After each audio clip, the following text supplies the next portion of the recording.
This to me is the essence of what I think good teaching is. The learning intentions are very clear. The success criteria is absolutely obvious. The amount of peer work is dramatic. There is lots of discussion about the task amongst people. It's not all just in one head. There is peer involvement in the task, and then when you achieve the end, you want to excel and do it again and keep going. And this notion of outward bound, I think, sums up what I think you're going to see at the top of my chart. For example, the peer influences are up there. You're going to see on this number 34, challenge.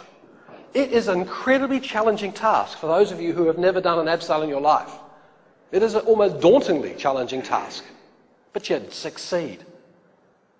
And of all the years I've taught abseiling, we've never yet had a person who hasn't gone over, despite the incredible motion. And you don't do it by telling them.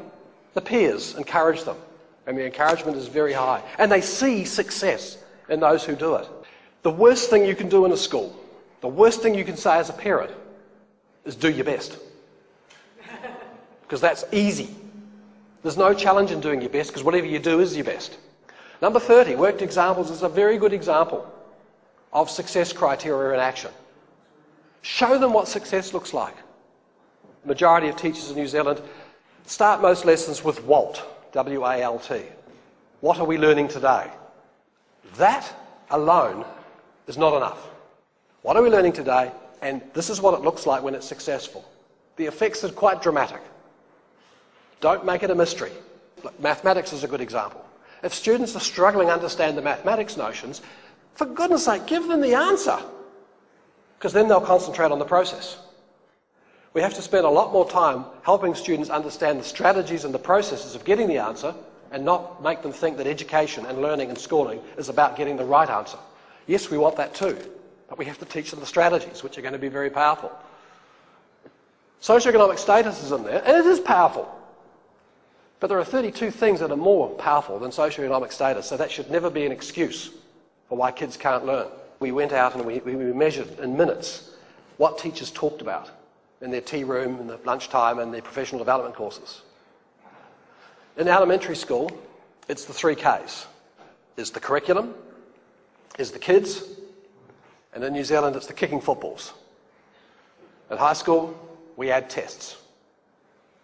1 minute a month, teachers talked to each other about teaching. That which matters. But 1 minute a month. And I ask you, when you go around your staff rooms, how often do teachers talk about teaching? And we have a whole profession that says, don't talk about teaching.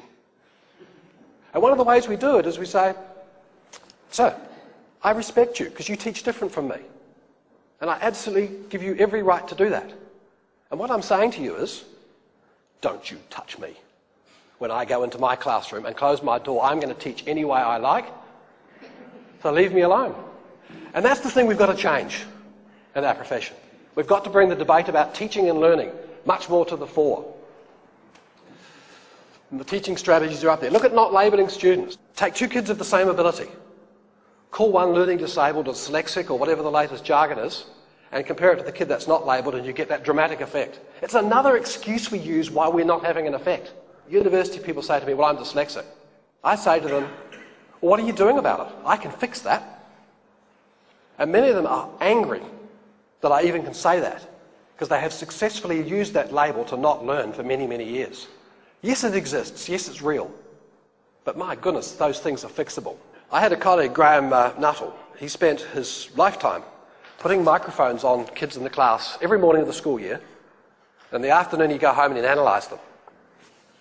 He found, for example, that about 40% of what every teacher teaches on every lesson, the kids know already.